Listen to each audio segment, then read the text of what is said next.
Hey, welcome back to the About the Labor podcast here at VikingsTerritory.com. I am BJ Reidell, back here with my guy, Drew Mahowald, and today we're reviewing the Carolina Panthers-Vikings matchup. Wait, briefly. BJ, you said VikingsTerritory.com. I don't know if that matters, but It doesn't matter. That's what's happening. All right. And then after that, we're going to talk a little bit about the injuries this week. A lot of players have been missing practice, if you haven't noticed. So Drew and I will discuss that and kind of, go over how relevant those injuries may or may not be. And then we'll finish up with a Bengals preview, try to get as in-depth as possible on that in a short amount of time. And then we'll finish up with some Twitter questions. So that's the game plan for today. No ad read today. We're just going straight through. Let's rock, baby. Panthers game. You watched the game again, I assume. I watched the game again. What did you think, coming out from that on the other side? What did you think of that performance from the Vikings? yeah, I mean, I was again disappointed when I watched again about the running game because Jerick McKinnon had something going with those outside runs, and the Vikings went away. I believe he didn't have a carry in the second half. Maybe he had a couple, but I wish the Vikings would have stuck with him a little bit in the second half as kind of the workhorse running back on the ground, and he, because I thought he was effective, and Latavius Murray had some struggles. That's another thing I'm looking forward to on Sunday as well. Is I think when I watched the Bears-Bengals game, the Bears, Tariq Cohen and Jordan Howard both had success running those outside kind of stretch runs, and it looks like Jerick McKinnon had some success with that against Carolina when he was in the game, and he wasn't really given an opportunity to kind of continue with that. So I really want to see the Vikings look at Jerick McKinnon as kind of, give him an opportunity to have a workhorse kind of game. The DVOA stats kind of say that he is the, more efficient, per successful run. He is the more efficient running back than Latavius Murray. So I think the Vikings should at least give him that chance. It seems like now they're kind of force-feeding Latavius Murray into that workhorse role. And, McKinnon's skill set, it's not that he can't be a workhorse. It's just that sometimes I think his receiving skills and other things, they want to use him more situationally than as a workhorse. And I think he can still be very effective there. So that's one thing I'll be looking for this week, kind of going off, kind of making that transition from the Carolina game to Cincinnati. Absolutely. Just to point out real quick, that DVOA stat that Drew just referenced right there, really cool stuff, honestly. You can check that out at footballoutsiders.com. I know, I shouldn't say I know. I've worked in the past or spoken with in the past with a couple of the guys that are down there, and they do absolutely fantastic work. So make sure to check out footballoutsiders.com. As for my review of the Panthers game, honestly, my opinion hasn't changed. I think I made that kind of clear on the last episode here, that I think that was a game where the Vikings simply shot themselves in the foot. I think it was a game where they absolutely should have won, probably in 6 or 7 different ways, if not more. I mean, we saw the Matt Khalil hold on Anthony Barr, that was part of that game-breaking run by Jonathan Stewart. We saw the drop by Adam Thielen. We saw the ball placement miss with Stephon Diggs. We saw the drops by Stephon Diggs, the interceptions by Case Keenum. Just a bunch of mental lapses. And you know what? I trust Mike Zimmer to get the job done in terms of, creating the right atmosphere and making sure that these guys rebound from this game. Now, does he still have to, do that? Does he need to execute? Yeah, absolutely. But does Mike Zimmer know how to make that happen? I'd like to think so. So that, keep it simple, man. I mean, I don't think there is a whole lot to review from that past game. The injuries are a reason to be nervous, I suppose. And I'm completely on board with you guys that if the offensive line doesn't get its, stuff together, that there might be problems. But I'm not too worried. So I guess we'll see what happens here. So let's jump into those injuries that I just actually brought up. Drew, why don't you, first of all, break down who's missing practice and why, if it is available.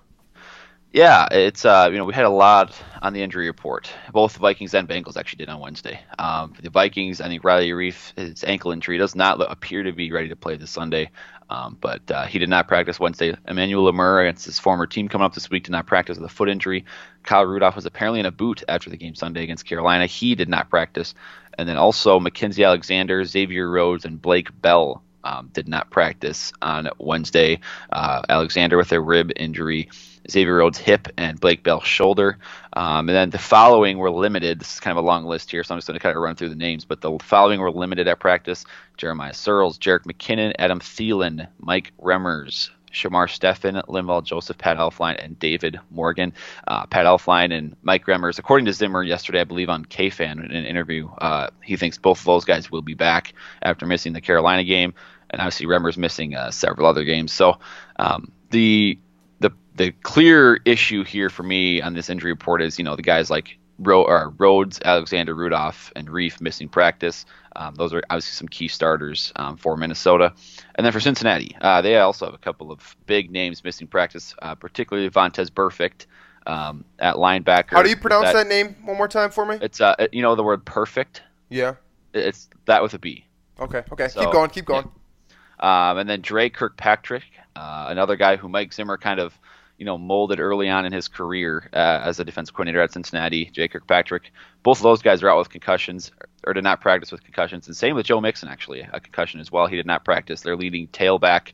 And then tight end Tyler Crouch is another one I'm going to mention here, too. He did not practice. So, and then a few other guys limited, including Giovanni Bernard, Carlos Dunlap, Sean Williams, etc. So, both teams relatively banged up, and that kind of comes to be, that's to be expected during Week 15. But, are you noticing any key injuries here? Anything in particular that kind of, kind of jumps out at you? I'm going to reiterate or possibly even regurgitate something that I've been saying for a long time here. I think this is the most well-rounded Minnesota Vikings roster that I have personally ever been a part of. Now, let's keep in mind here, I'm only 25 years old as of today. I have not been around since the Bud Grant era. I have not been around since, those years. You know what I'm saying? So there's a lot of time in there that I miss, and I try to make up for that by, learning, reading as much as I can. But to be quite honest with you, I don't have film of the Bud Grant years, and I'm not going to pretend like I know everything about those guys. So the point that I'm kind of ramping up to here is that I think that Mike Zimmer is going to put the Vikings in position to win this Sunday, regardless of who's out. Yeah, Riley Reif, it looks like he's probably going to be out. Honestly, I think that's probably the best case scenario here, no pun intended. I think the Vikings are going to be fine. I just think that, with Riley Reif potentially being out, that's a scary situation. Cincinnati can definitely pass rush a little bit. But I trust Jeremiah Searles to step up. And, if I trust Jeremiah Searles to step up, this is the person speaking, as someone who has been a real asshole about Jeremiah Searles over the last couple of years. Yeah. I'd like to make it explicitly clear that I trust him to get the job done if he's forced into action on Sunday. So, I'm not worried. I understand why some people might be worried. I just personally, my personal take, my opinion, I'm not worried. And that's what I see here. I'm worried about the tight end position because Kyle Rudolph had a boot on his foot, or a big ankle boot on his ankle. Yeah. Blake Bell did not practice Wednesday with a shoulder injury, and then David Morgan is still, I believe, not cleared from his concussion. So you have essentially, because Morgan did have limited practice, but he's not cleared yet. So realistically, zero tight ends practice for the Vikings on Wednesday. So that's something I'm worried about, and I would expect the Vikings to bring in a tight end at some point this week. Any guesses as to who that might be, Drew?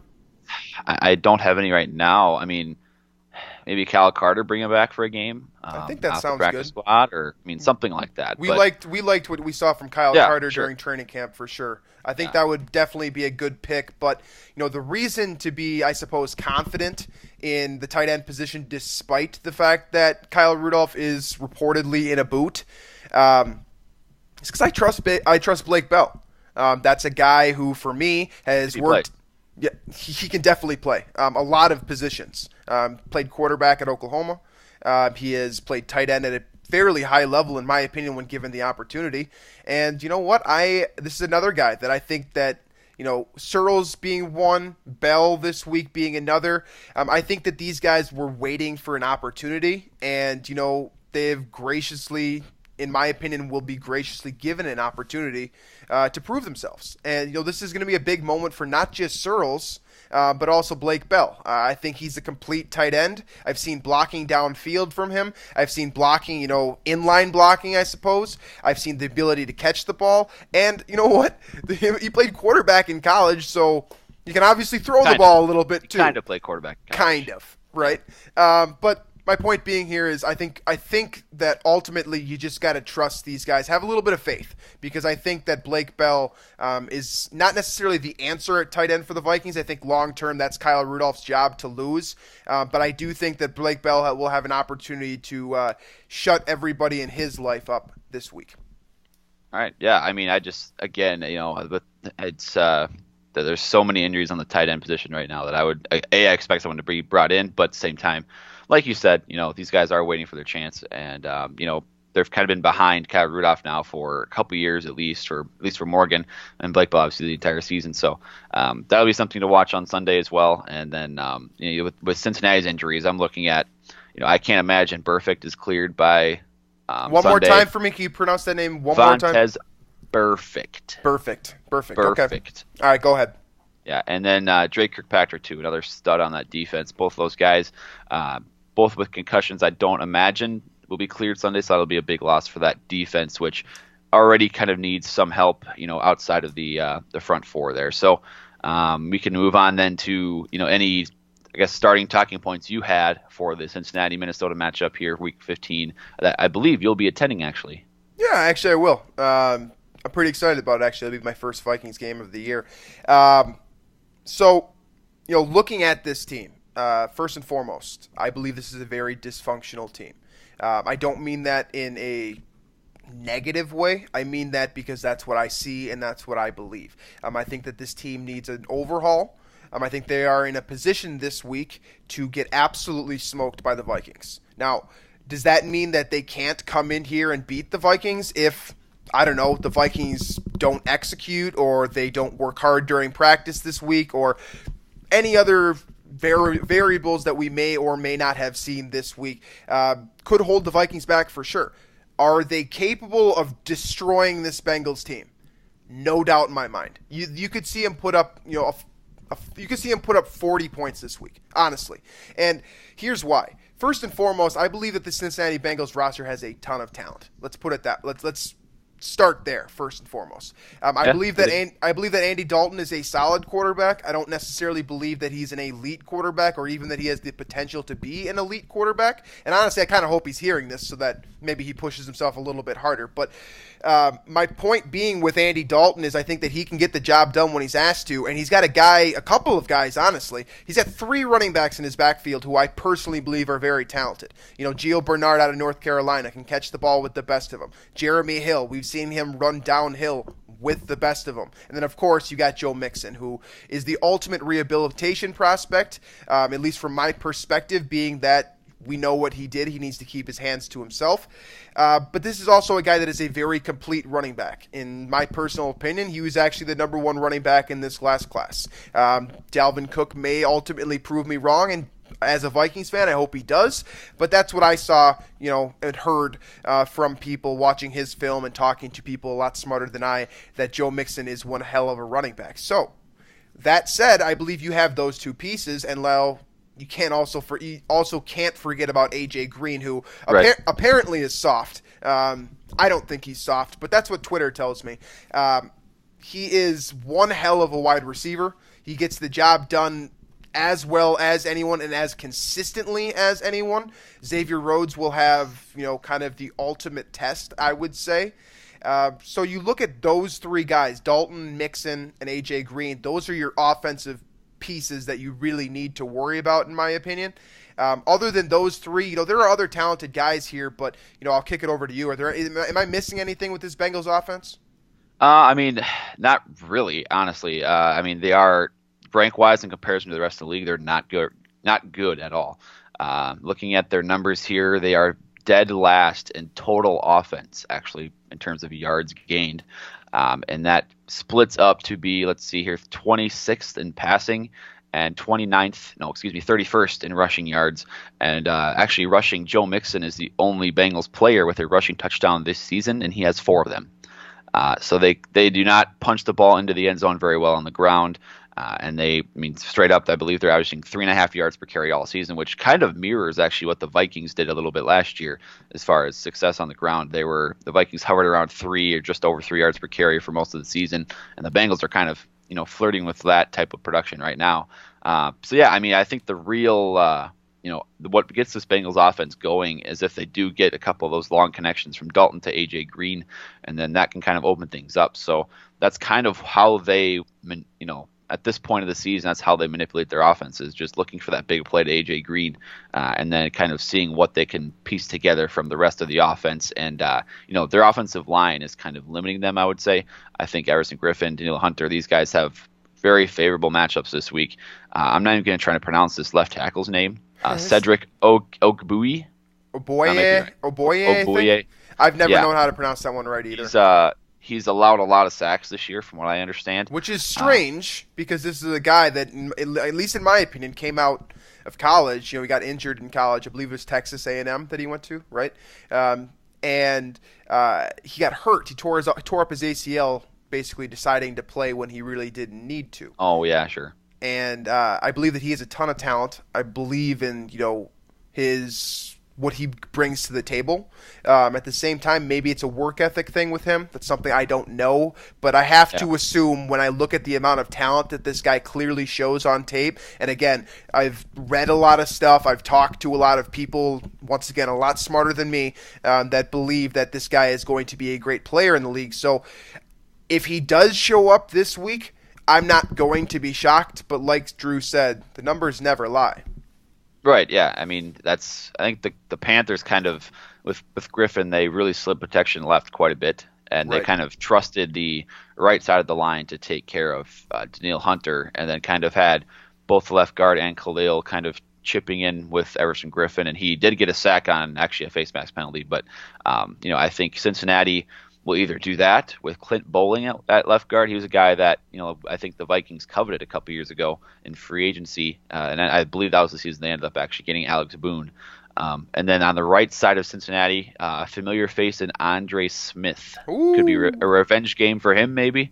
Back with his former team, Cincinnati, playing against another former team in Minnesota. I believe, how many games did he start? Like 2 or 3 games last year? Something like that. He wasn't exactly excellent. I'll say it that way, and that'll be Danielle Hunter's matchup on that side. So a couple of good matchups for this Vikings, pass rush against an offensive line that's not excellent, against a quarterback that's not excellent, and against an offense that possesses really one elite player in AJ Green. And if Xavier Rhodes can keep him in check, I really like the Vikings' chances. Absolutely. We're on the same page as usual here. Let's hop over to the defensive side of the football now. Looking at this roster, and for what it's worth, there are only a few players on this roster that I'm very familiar with, especially on the defensive side of the ball, because we have seen some overhaul over the last couple of years, and with these key injuries to Burfict and Drake Kirkpatrick, both guys, as you said, I believe in concussion protocol, correct? Which is something I personally don't want to mess with. If I'm Marvin Lewis and I'm trying to save my job, I think he's probably kind of screwed at this point. If I'm trying to save my job, I'm sitting those Burfict and then also Drake Kirkpatrick as well, because you want to protect those guys' heads. You want to protect all their body parts, but concussions are not something to screw with. So for me, the guy here that you need to slow down, the one guy on this defense, and if you can stop him, I truly believe this could be, the Vikings could put up a donut, and that's Geno Atkins, and that's a guy that was schooled by Mike Zimmer. Mike Zimmer knows him extremely well. So I do believe he's prepared to handle Mr. Atkins. At the same time, you can't ever be fully prepared to handle any situation. You just have to kind of adapt on the fly, and that's why, generally speaking, you're seeing 15 plays to start a half, and then after that, coaches are going to switch it up a little bit as they see fit. Yep. So Put it simply, I trust Mike Zimmer to come out with the correct 15 plays to neutralize Atkins early, and based off of him knowing his tendencies about as well as anyone. In my personal opinion, Mike Zimmer made Geno Atkins. Obviously Atkins put in a ton of work and, has a ton of talent. But this is the guy that came in as a middle round draft pick, a guy that was considered undersized, and a lot of people counted him out. But Mike Zimmer went in there and basically said, this is my guy. I trust him to become a great 3 technique at the NFL level. And in my opinion, that's exactly what he has done. So I like what Atkins brings to the table. I believe he's a very dangerous player. And, looking at this team, it's basically the guys that are guaranteed to be on the field this week. It's Atkins and then George Iloka, or however you pronounce that last name. There you go. The safety out of Cincinnati as well. Another guy that I believe Mike Zimmer has tried to bring to Minnesota in the past. So Atkins, George, let's call him George. Those two guys, for me, are the most dangerous players that are guaranteed to play on Sunday. Yeah, it's interesting because with NFL defenses now, you rarely see an interior player lead your team in sacks. Oh, yeah. But that's exactly what Geno Atkins is doing for Cincinnati. he's tied with Carl Lawson, but point being is that I think he's easily the best interior pass rusher in the NFL, with the exception of J.J. Watt, maybe Aaron Donald. But he's ferocious inside, and Nick Easton, Jeremiah Searles, whoever is on the inside there, Pat Elflein when he's healthy, it's going to be a big test for those guys to step in and control Geno Atkins. And then these guys playing alongside Atkins on the defensive line are no scrubs by any means either. You have Carl Lawson next to him on that defensive end position. Sure. And you have Michael Johnson, another former coveted Vikings player, on the interior there at defensive tackle next to Atkins there, especially on third downs he'll be in there. And then Carlos Dunlap as well. All those guys have at least 5 sacks this season, and 2 of them have 7. So that's a really not a terrifying. I think Carolina's unit is slightly better at at front 4, but I think Cincinnati's unit definitely has something to say about it. And keeping them in check, keeping Case Keenum upright, and obviously Keenum's ability to move around the pocket and make plays will be very beneficial in this game as well. But keeping him upright and comfortable will be the first step, I think, into winning this game, because as we've kind of alluded to so far, their unit behind the front 4 is not exactly great, with the exception of a couple players. William Jackson has really come on recently, their cornerback. He's played some really shutdown football on the outside, but their other corners are not fantastic. And then at linebacker, they don't have much for cover linebackers when Vontaze Burfict is not playing for them. So I really think the Vikings just have to control that front 4 of Cincinnati, and they should be just fine in this game. Absolutely. You mentioned Carl Lawson, you mentioned William Jackson. Those are a couple of guys that I personally liked when they were coming out of college at their respective draft classes. Lawson, I believe, out of Auburn, a guy that was basically, he had all the talent in the world. It was very clear to a lot of people, but he did slide a bit in the draft relative to his skill set and his physical frame. I couldn't tell you why that happened. My guess is because there was something to do with his work ethic, or something to do with he had some things to learn still. That's what I saw from Carl Lawson, and I'm not shocked now that he's having so much success. That might be a reason to keep Marvin Lewis if you are searching for one. Again, you kind of have to dig deep to find a reason, but Carl Lawson's development this year has been impressive, and the same thing can be said about William Jackson, this cornerback out of Houston. Great ball skills, very talented player, very undervalued coming out, and then kind of as draft season progressed, it felt like more and more people started to see what what a lot of people initially saw out of William Jackson, and that's a very talented cornerback with very high potential in the NFL.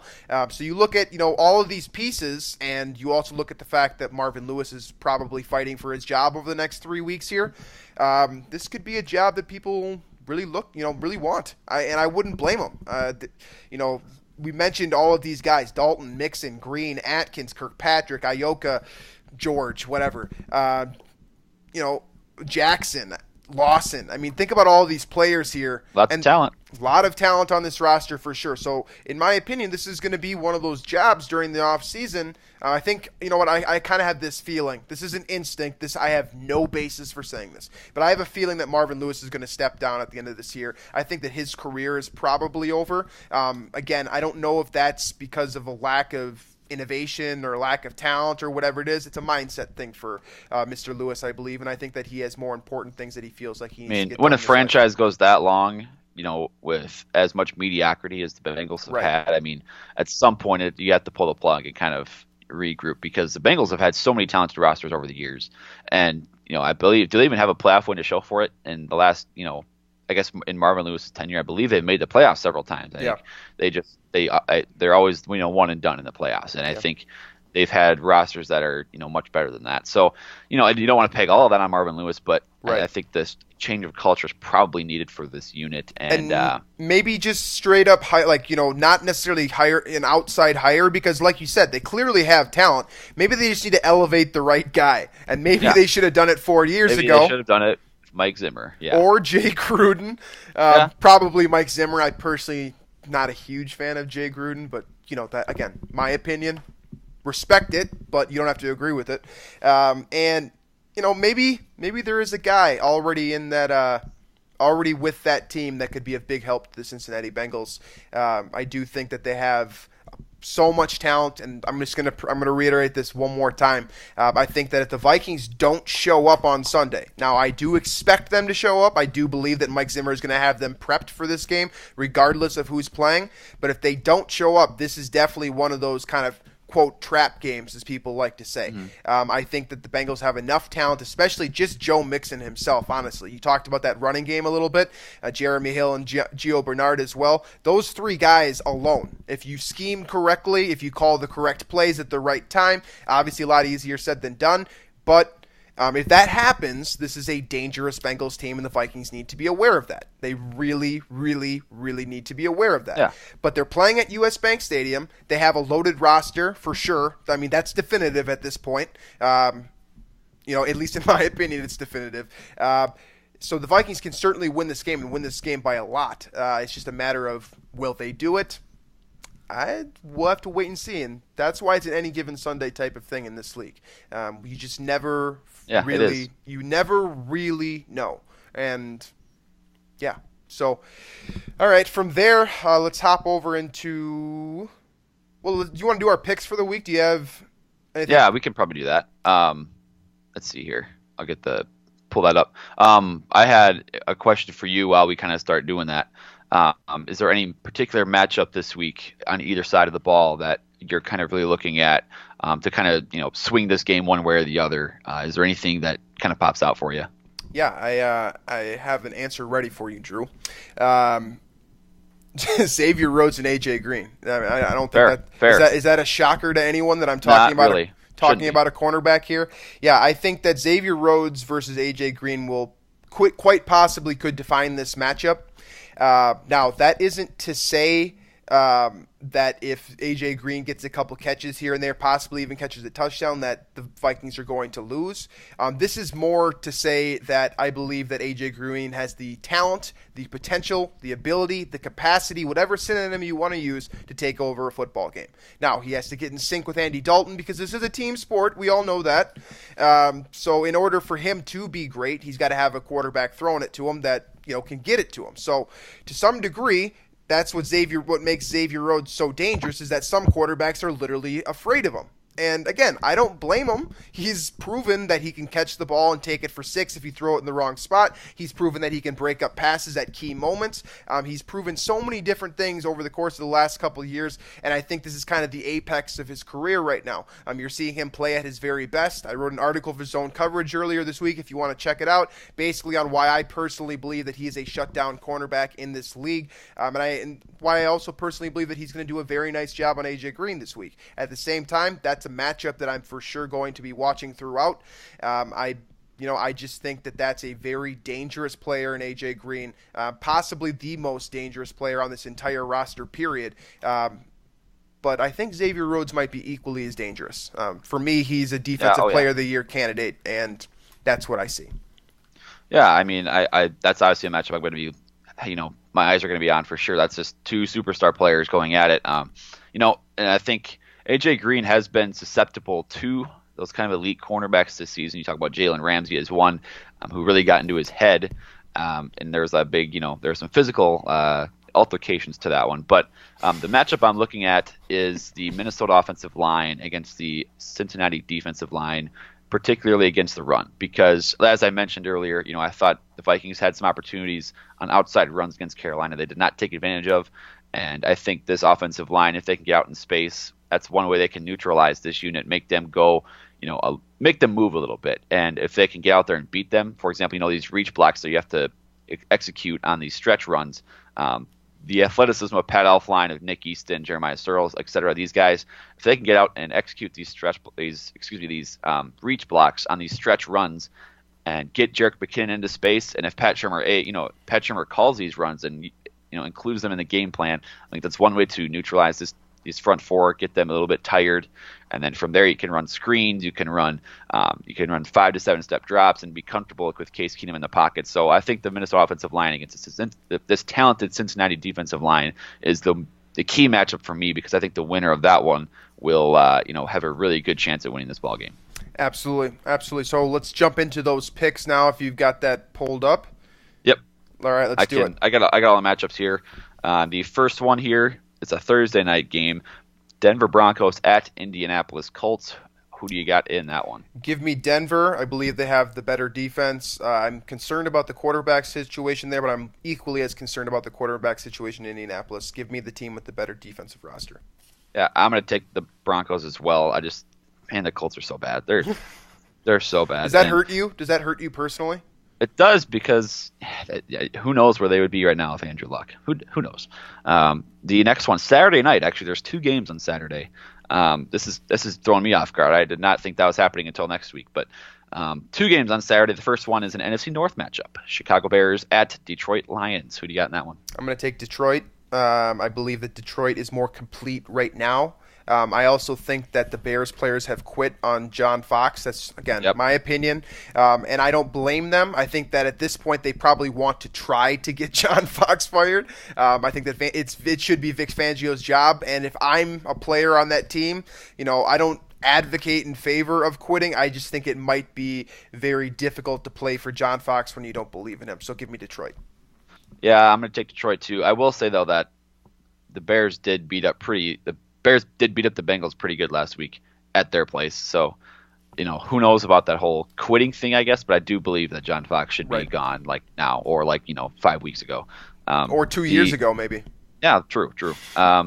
The other Saturday night game, pretty interesting one here in the AFC West. A couple of teams tied for the lead in that division. The Chargers at the Chiefs. You have a team that's smoking hot right now with the Chargers, and the Chiefs team that's kind of unraveling at this point, but they have a home game. You have to think the winner of this game will be kind of the favorite to win that division. Who do you got? Absolutely. And, I'm a firm believer in that 5-0 curse now. We've seen it 3 years in a row. Atlanta a couple of years back, I believe.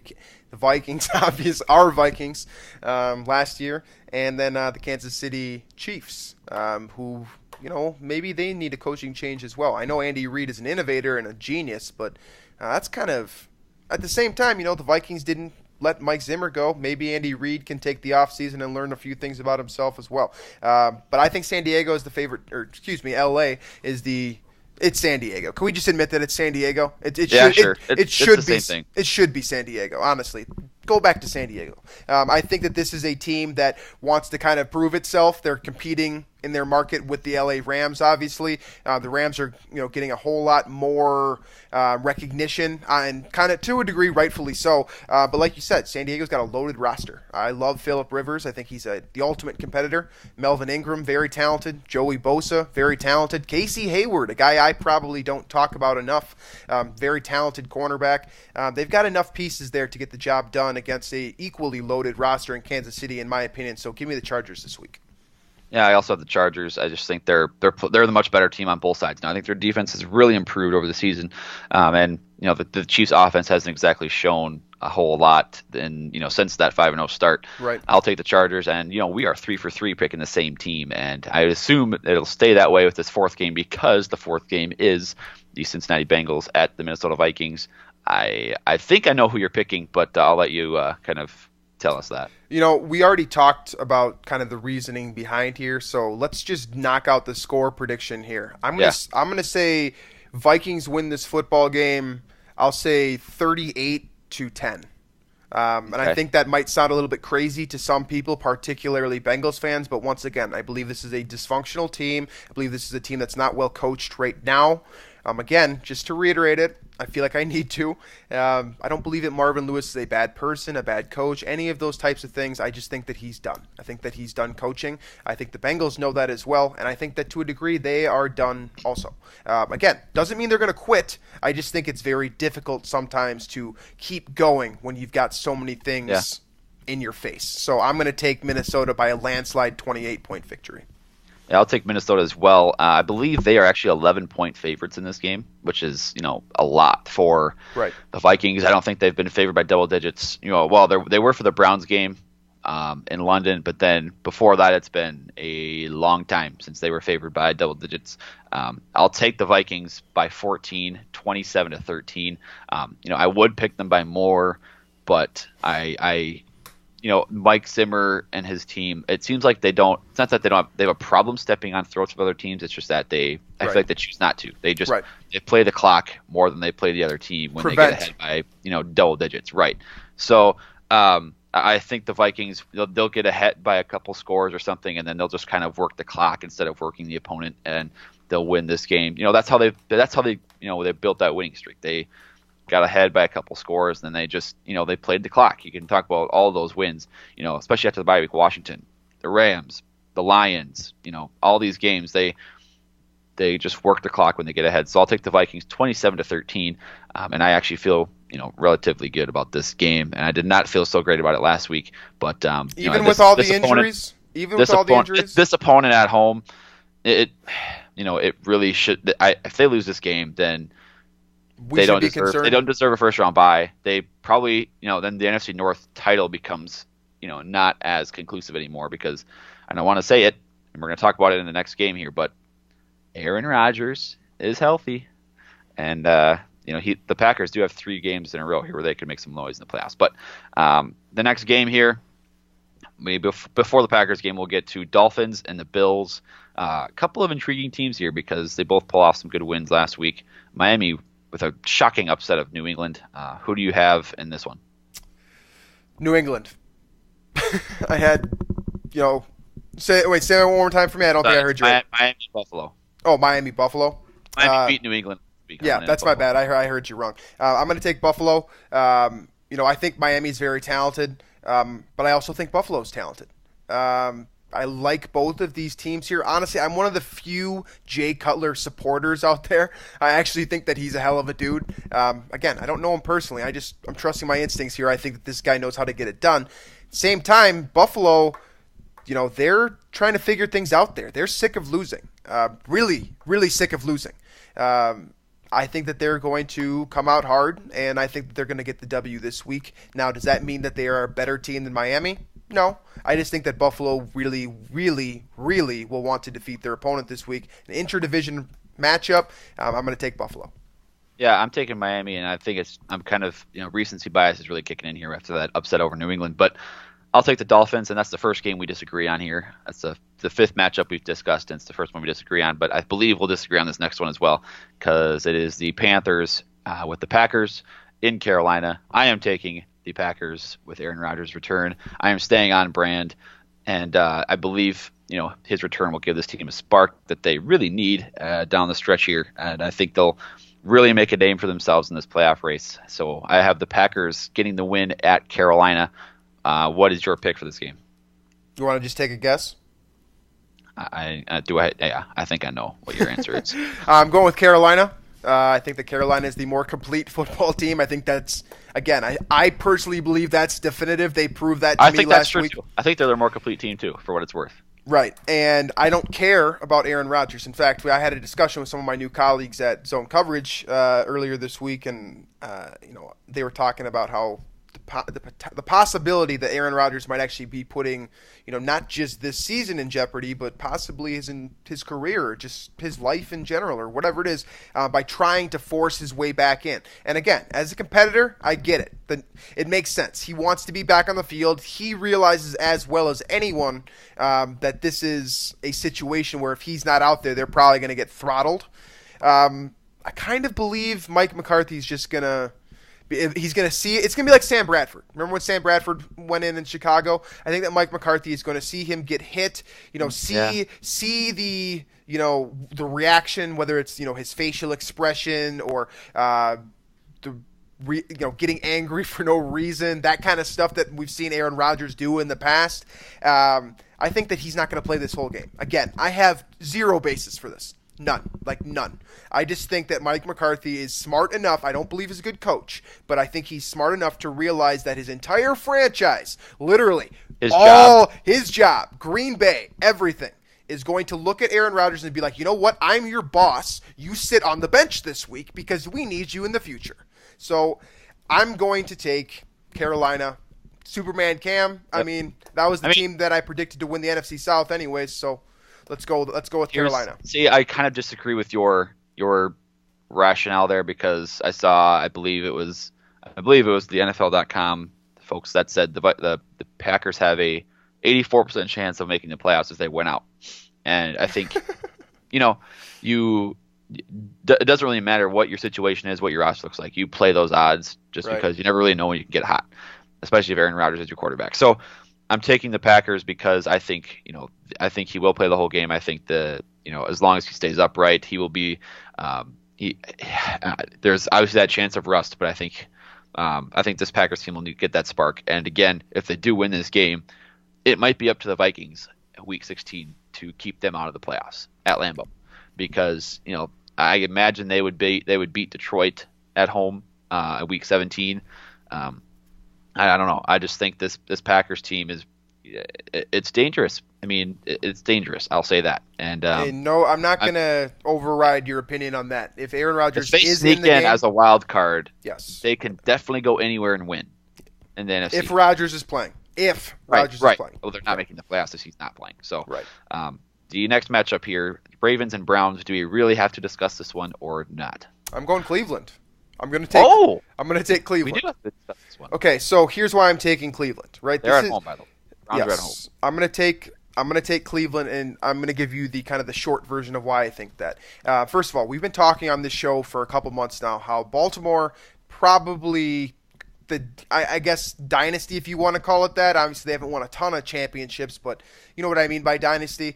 They've been very good for a long time. A lot of their players are old. They're kind of revamping their roster as we speak. Guys like C.J. Mosley will be big pieces of that moving forward. But I think that if Cleveland's going to win one game this year, this is the one. Because I believe they beat Baltimore last year, too. I think that was their one win. Sounds right to me.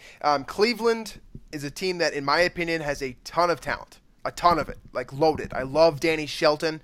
I still like Deshaun Kaiser. I believe that he has the potential to be great, if he commits to it. Josh Gordon, if he goes off for 200 plus this week, I mean, you should not be shocked. This guy is already up to speed. It seems like he came back, came down to earth, got his mental situation figured out, and now he's ready to roll. So I think that Josh Gordon, Sean Kaiser, Danny Shelton, and co. are going to lead these. I think they're on the up and up. Cleveland is on the up and up. I believe our guy Jordan Reed just put this out on Twitter today. A lot of good bullet points. Check out his Twitter account for those.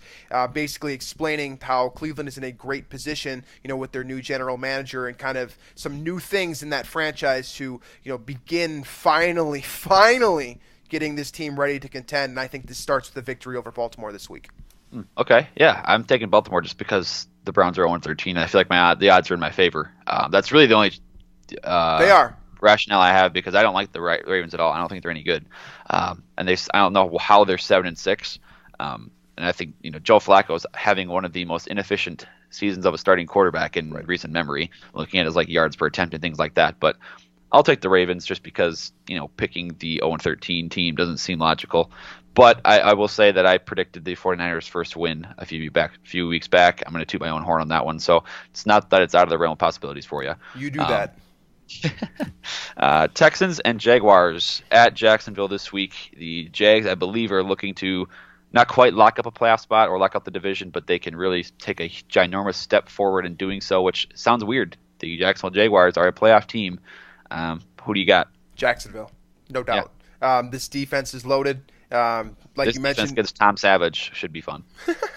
The defensive line is crazy. So much talent there. Linebacker level. I mean, Miles Jack. That was a guy I personally really wanted to be in Minnesota with his UCLA guys. So much talent in that guy. If he could just kind of stay healthy and keep his body, ready to roll. I know that he has had some problems with that in the past, that type of thing.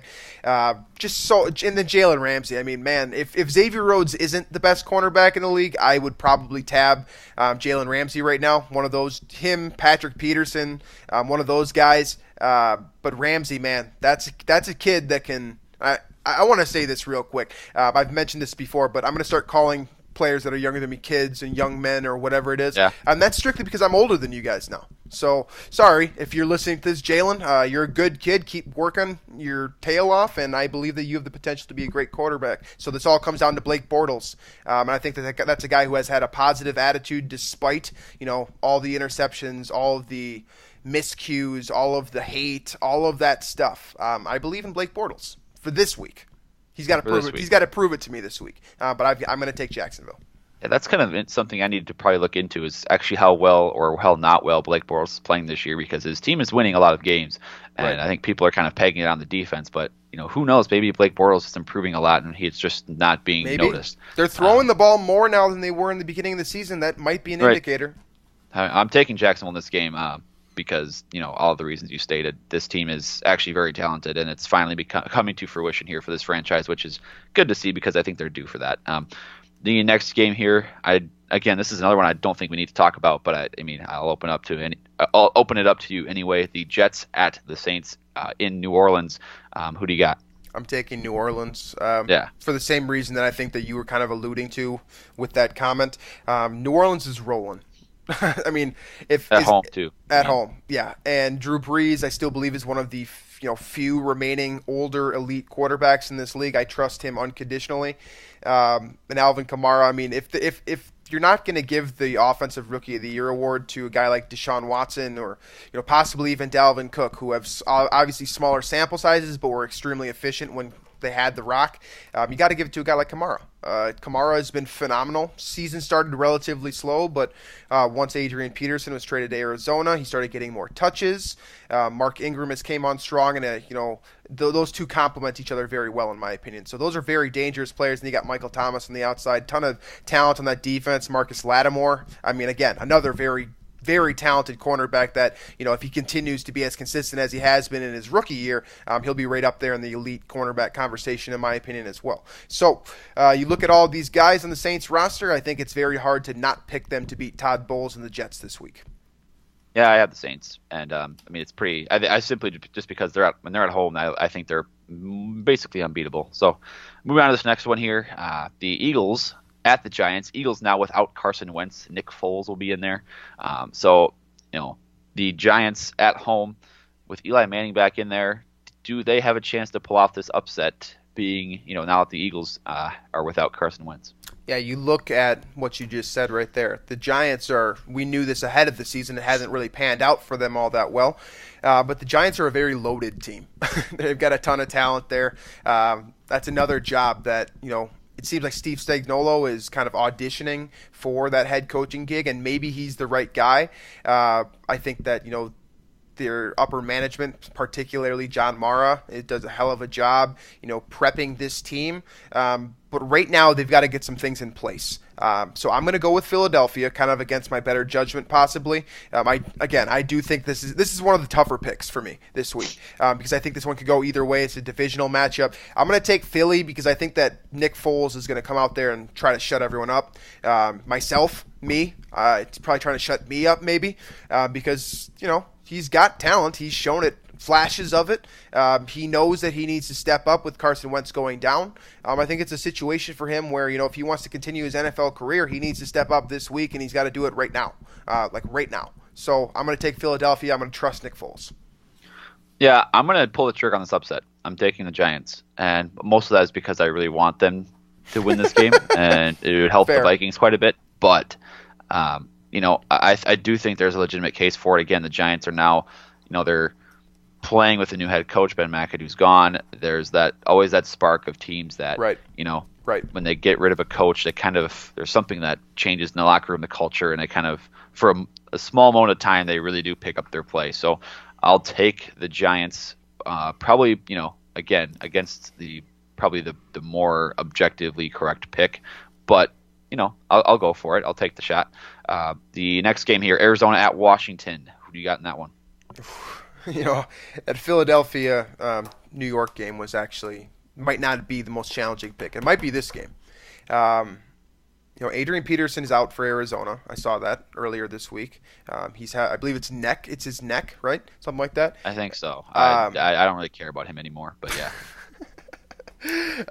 And I think that that's a piece for them that they probably couldn't afford to lose, because he has been, he's been doing a lot in Arizona.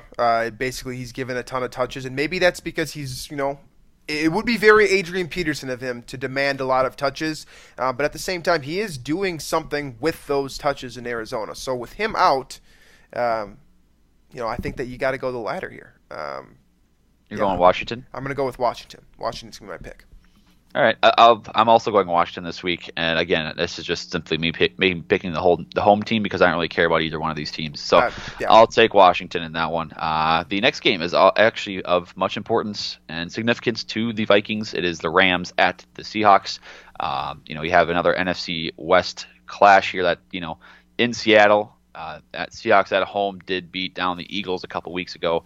It seems like despite their injuries in the secondary, they're still able to win at home. Who do you have in this one? Yeah, this is this is something I spoke about at length. I believe I've mentioned this in one of the VT mailbags that I did. But Seattle is a team for me that until they're dead, they're not dead, right? Until that dynasty is effectively over, it's not over. So I think that they need to lose in order for teams to feel a little bit more comfortable in the postseason. Teams specifically, maybe the Vikings, who might have a little bit of hangover possibly from the Blair Walsh kick and that whole situation that went down afterward there.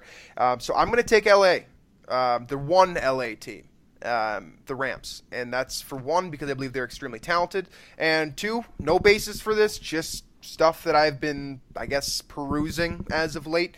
I think Seattle has some bad karma coming their way. I think that we've seen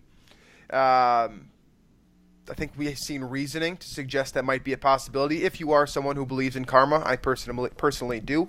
And I think that the Rams are good enough to really make them pay. And if any team is going to knock Seattle for a loop and kind of, basically say to them, hey, it's done, wouldn't it be the Rams, the team that has gone into Seattle a couple times over the past couple of years and really given it their all? I believe they're well coached under Sean McVay.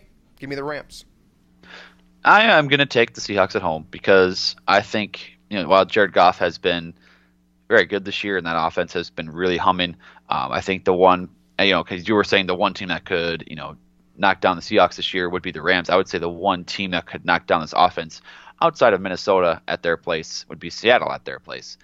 It seems like, this Rams team, when going on the road against really good teams, we haven't seen enough yet. And I'm going to say, I'm going to err on the side of caution as far as that goes, pick Seattle in this one. But you have the Rams there. Let's move on to this next one. Another really good matchup this week. The top two teams in the AFC, New England at Pittsburgh. I will be glued to this game. My eyes will be glued to the TV on this one.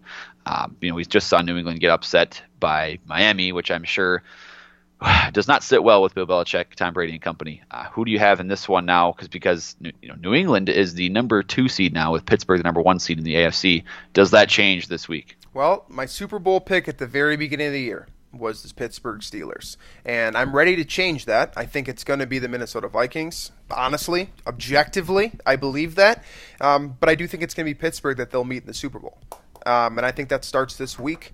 Like you just said, they're the 1 seed right now. They have an opportunity here against the New England Patriots to basically say, hey, we're the new beast of, the East, I suppose, if you want to say that. Sure. So I'm going to take Pittsburgh in this game. Antonio Brown, Le'Veon Bell, Juju Smith-Schuster returns from suspension. I think this has always been a team under Mike Tomlin that has competed at a high level, when they're playing against another very strong roster, I suppose. And I expect them to prove that this week with a W over New England. So give me Pitt. I'm picking the Patriots. I don't see them losing 2 games in a row, regardless of where the game's played. And I think there's going to be an extra fire under this team. And, I really don't think that they are going to come out in this critical game and go flat like they did against Miami. So I'll take the Patriots. And that's another game we disagree on. We've kind of been doing that a lot lately here in these picks, but Good. I'll take the Patriots. The next one here, not as fun of a game to, pick. Tennessee at San Francisco. Who do you have in that one? I'm going to take Tennessee. Here's why. I think that Marcus Mariota is extremely talented. I think that roster, I said this at the beginning of the year, I think they're ready to contend. Maybe I was probably wrong. I think that we're maybe 1 year out. So I expect this to be a very good AFC South team moving forward. And again, these late season games here, they start to kind of define what happens moving forward. That's why teams do have interim head coaches, is basically to, in my opinion, to evaluate what they could potentially do given a better situation moving forward. Tennessee, to me, with Malarkey, I think they're a candidate to be one of those random fires because I think he's underachieved this year. So I'm going to take Tennessee, and I think that Malarkey is going to save his job with this win and possibly a few more down the stretch here. So Tennessee it is. I got the 49ers in this one, and I think Jimmy Garoppolo's playing well. That they finally gave him kind of the keys. I like that. I'll take the Niners at home against a Tennessee team that their record suggests that they're solid, but I think their easy schedule and the fact that they have a few losses that are good to not great teams tells me that they're beatable, especially at on the road on the West Coast. I'll take the 49ers here. Sunday night matchup, which going into the season was going to be a phenomenal one, not so much anymore. But Dallas at Oakland. Who do you have in that one?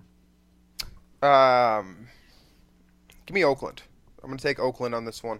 I think that Oakland has an immensely talented roster. I think Khalil Mack is arguably the best defensive player in the league, especially with J.J. Watt being out.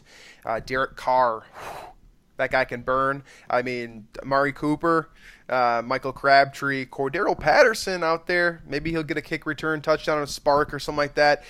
You look at all of the things that Oakland brings to the table.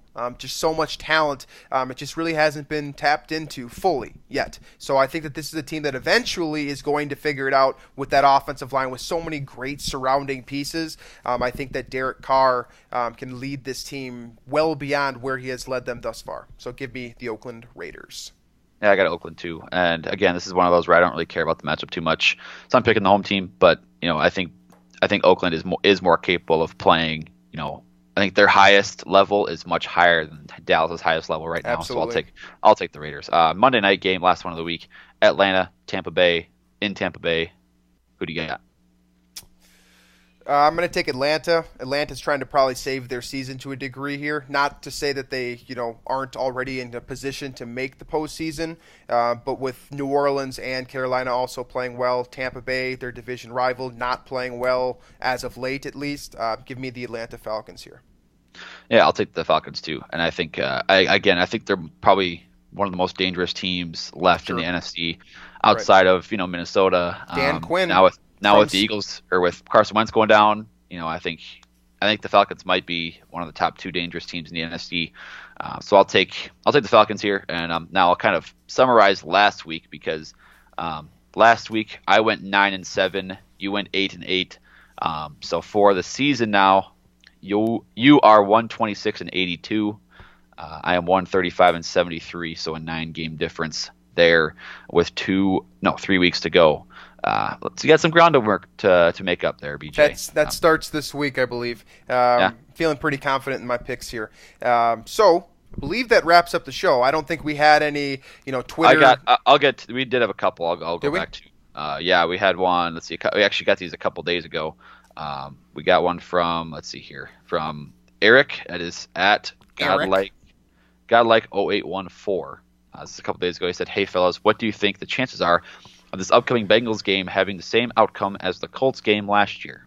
They're kind of similar in that an inferior AFC opponent coming into town, and the expectation was that this roster, Right. which is much weaker, will be dominated by this Vikings team at home in the confines of US Bank Stadium. So, he said also it feels like if the D gives up more than 24 points, that the Vikings don't have much of a chance to win. He asked, "Am I totally wrong?" Thanks. So, what do you think about this game? So what's interesting is the way that he phrased this question. No, you are not totally wrong, but you are, in my opinion, incorrect. I think the Vikings have really learned from games like playing Indianapolis last year. We talked about this earlier in the show, and I think that a lot of our conversation probably answered your question already. But to me, I don't see this as it is a trap game, but I don't think the Vikings are going to fall into that trap. Put it simply. Sure. Yeah. Okay. Yeah. I think this team is more disciplined than last year, and I think to some extent they are healthier than last year. I think there's some more guys banged up right now than there has been all season, but I mean we know how this team was. The injuries last season that happened, so I think it's a better bet that the Vikings kind of stay afloat here in this game as compared to what we saw last year with that Colts game. One more here from AJ at MN Sports Fan _. He asks, how slim or not slim are the chances of the Vikings winning the NFC at this point? So what do you think now after the Carson Wentz injury? What do you think the Vikings' chances are of winning the NFC and getting home field advantage throughout the entire playoffs, including the Super Bowl? Well, the chances I think are still pretty good. I made a case for, no pun intended, I made a case for Nick Foles earlier. I think that there is, I believe it was Colin Cowherd that talked about this a little bit on his show as well, that, Philadelphia's a good team no matter who's at quarterback. That's something we've been saying about the Vikings all year. So if I'm being objective, I should probably be consistent as well, right? So I think that Philadelphia has the potential to still win out. I do see multiple games remaining on their schedule where they could, and realistically speaking, they probably should lose 2 or 3. They have at New York and they have Oakland and Dallas. Right. So I mean, there are with Nick Foles at quarterback, there are some, I guess, losable games there. So we have to, this game to me, how they come out after losing their leader in Carson Wentz will define them. We need to see some grit from Philadelphia this week, but if we see that, if that shows up on tape, I don't see Philadelphia losing another game here. It's just a matter of is Nick Foles the leader that I personally am giving him credit for right now? I believe that he can lead this team to 3 more wins, and which would, in theory, force the Vikings into a matchup with Philadelphia in the NFC Championship. And if that happens, that would be in Philadelphia, based off of the logic that I'm using here, would make the Vikings the number 2 seed. But to answer your question in the simplest way possible here, AJ, it's I think the Vikings have a good chance. I just don't think it's going to happen. Yeah, I mean, I look at the way the rest of the season will shake out here. By the way, I believe Philly now has the tiebreaker over Minnesota because of the Carolina loss. I believe by the common opponents tiebreaker, the Eagles and Vikings had beaten, I believe, all other common opponents until that game. And then the Vikings lost, while the Eagles earlier this season did beat Carolina. So I think that's the difference, and that's a tiebreaker. So the Eagles will have to lose 2 remaining games this season, which would be, again, the Giants, Raiders, Cowboys. They'll have to lose 2 of those, and the Vikings will have to win out for the Vikings to get that 1 seed. And I don't see that happening. I still think the Eagles are good enough to beat these all 3 of the remaining games, actually, to win all of them. I believe they'll lose probably just one of them. And, those last 2 games, Raiders and Cowboys, are at home. And the Vikings don't exactly have, the Packers game at Lambeau isn't exactly a cupcake at this point. So I think the Eagles are probably going to be that 1 seed. And it's almost definitive at this point, but it's not impossible. Who knows how Nick Foles will look after, how many years has it been now since he's been a regular starter. So I will say, though, I'll probably give it probably an 80% chance that the Eagles are the 1 seed, and probably something like 15-20% that the Vikings are the 1 seed.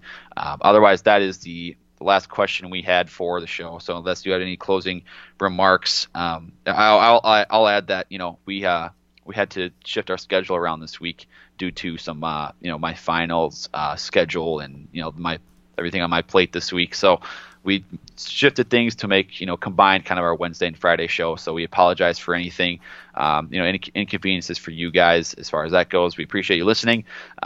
And we will be back on a regular schedule moving forward here next week. I don't know if you have anything else to add, BJ. Otherwise, we can close out the show. Yeah, for sure.